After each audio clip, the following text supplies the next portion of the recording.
guys, kenalin nama saya Desliana Bimba dari 3D Akuntansi Manajerial Politeknik Negeri Samarinda.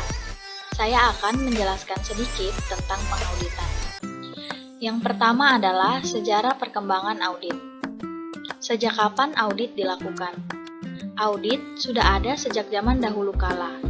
Semula, audit dititikberatkan pada usaha untuk menemukan dan mencegah kecurangan atau kesalahan. Awal audit terhadap perusahaan pada tahun 1800-an terkait dengan perundangan Inggris selama revolusi industri. Yang kedua, struktur organisasi. Struktur organisasi suatu perusahaan berbeda dengan struktur organisasi perusahaan lainnya. Struktur organisasi harus menunjukkan garis-garis wewenang dan tanggung jawab yang jelas. Dilakukan untuk memperkecil terjadinya penyimpangan. Mengapa audit diperlukan?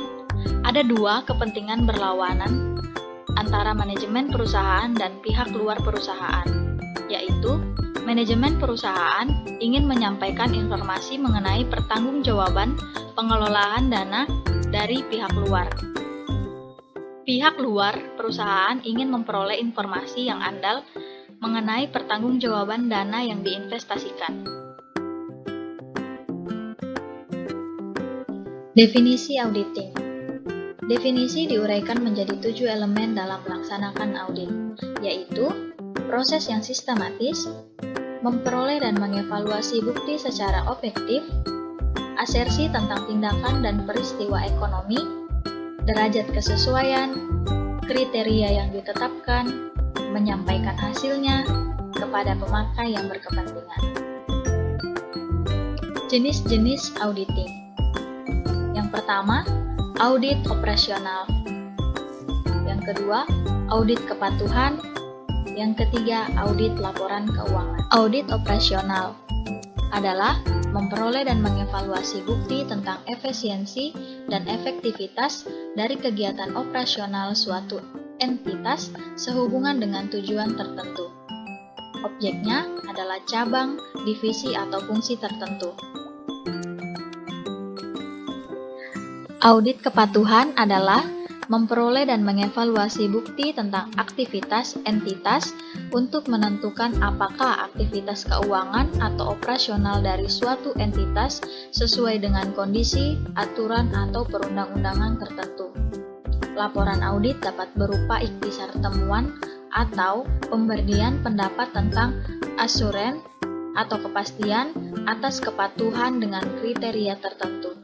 Audit laporan keuangan adalah memperoleh dan mengevaluasi bukti tentang laporan keuangan suatu entitas dengan tujuan untuk memberikan pendapat apakah laporan keuangan tersebut telah disajikan secara wajar sesuai dengan PABU.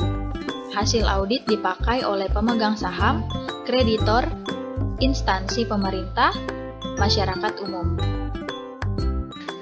Tipe auditor. Yang pertama adalah auditor independen, yaitu anggota IAI KAP. Yang kedua, auditor internal, yaitu karyawan perusahaan. Dan yang ketiga, auditor pemerintah, yang adalah Badan Pemeriksa Keuangan, BPKP, dan Bawasda. Persyaratan akuntan publik di Indonesia, yaitu harus berdomisili Indonesia, memiliki register akuntan publik atau AK, menjadi anggota IAI, lulus ujian sertifikasi akuntan publik, pengalaman kerja minimal 3 tahun atau 3.000 jam, menjadi ketua audit minimal 1 tahun, wajib memiliki KAP atau bekerja pada koperasi jasa audit. Jasa kantor akuntan publik. Jasa apa saja yang diberikan oleh KAP? Yang pertama, jasa penjaminan, yaitu jasa profesional independen untuk meningkatkan kualitas informasi atau konteksnya untuk pengambil keputusan. Yang kedua, jasa atestasi, yaitu audit laporan keuangan historis, examination laporan keuangan prospektif, review, dan prosedur yang disepakati. Yang ketiga, jasa non-penjaminan, yaitu jasa accounting, tax, dan consulting.